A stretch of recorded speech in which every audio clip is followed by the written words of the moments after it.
Get ready. 10 seconds. 5 seconds. Start. Sir, there are service cooperative societies. There are consumer cooperative societies. There are marketing societies and warehousing corporations, which are also a form of cooperative societies.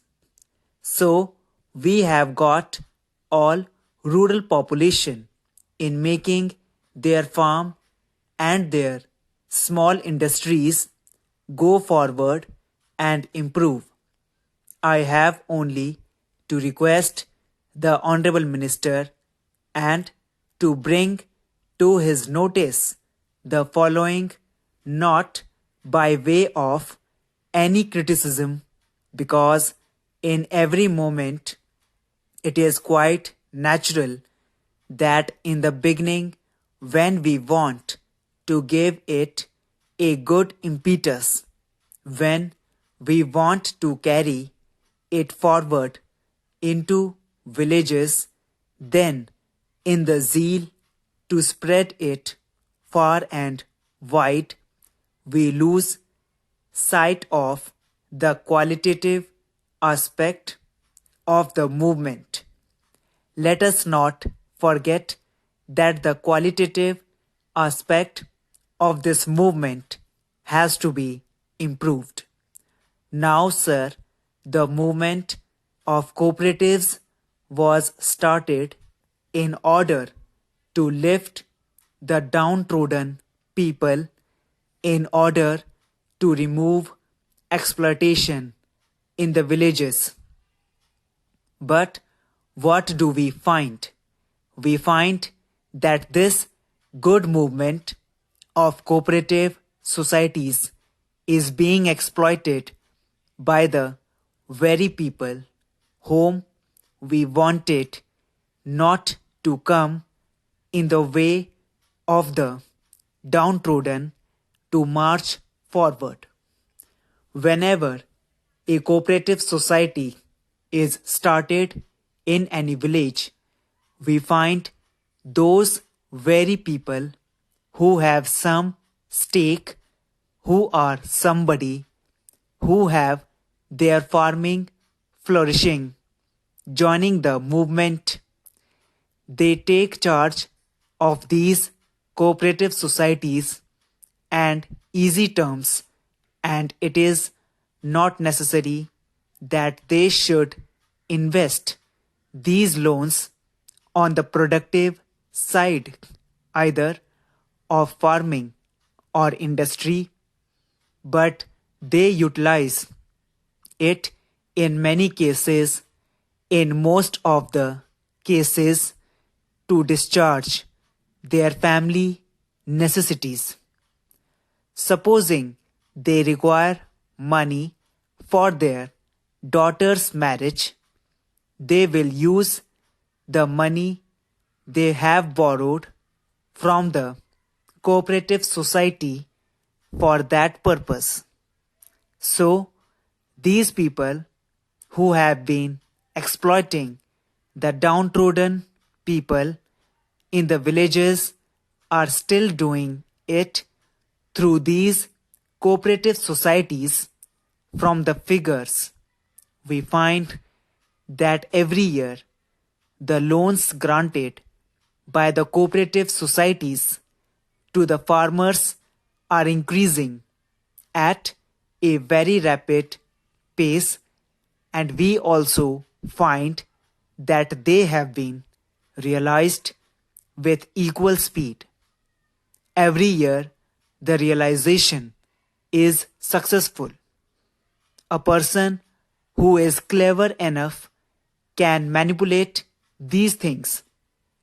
I will give a very salient example in this connection, and I think it will be astonishing. In the villages, what we find in connection with the realization of these cooperative loans is no realization at all. It is a bogus affair. I speak with a full sense of responsibility. What the people in charge of these cooperatives do is simply this, that they realize the loans by asking certain debtors to repay the loan, but the loan is not actually repaid, but it is only adjusted in the books of the society as repaid. The loan is advanced again to the same farmer for the next year. So the realization is shown, and at that same time a fresh loan is again advanced, and these exploiters who are in charge of these societies charge some percentage for doing this. What I wanted to convey to the minister is that he has been spreading this movement far and wide. It is quite all right, but the time has come when we have to see the quality aspect of it. Take another case. Wherever these societies have to serve the downtrodden people, we find that these have not spread so fast as they have done in the case of others. Take the weavers' cooperative societies.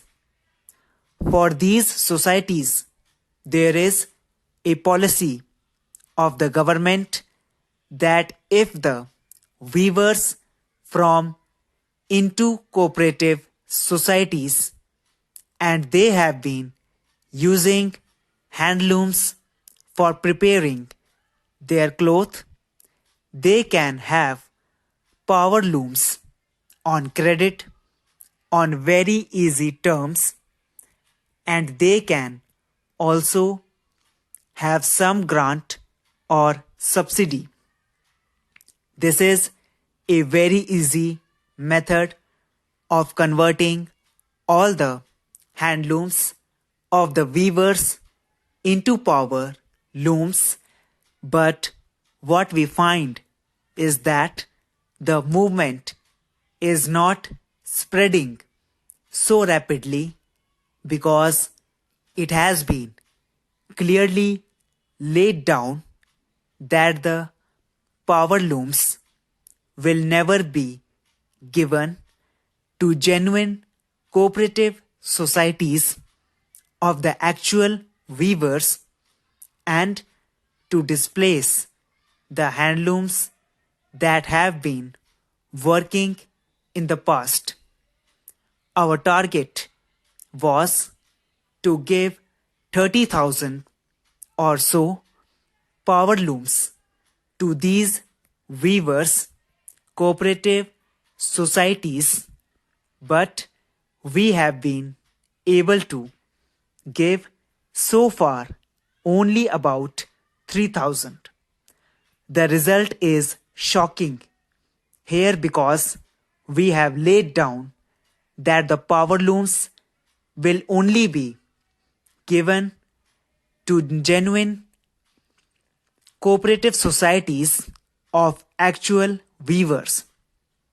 The actual weavers, these small men, do not take advantage of it because in our zeal to spread this movement rapidly, we have not taken care to see that these small industrialists in the villages are ingrained in the method of cooperation or taught the advantages of cooperation and taught to take advantage of this cooperative movement for advancing their trade, either of farming or of small industries.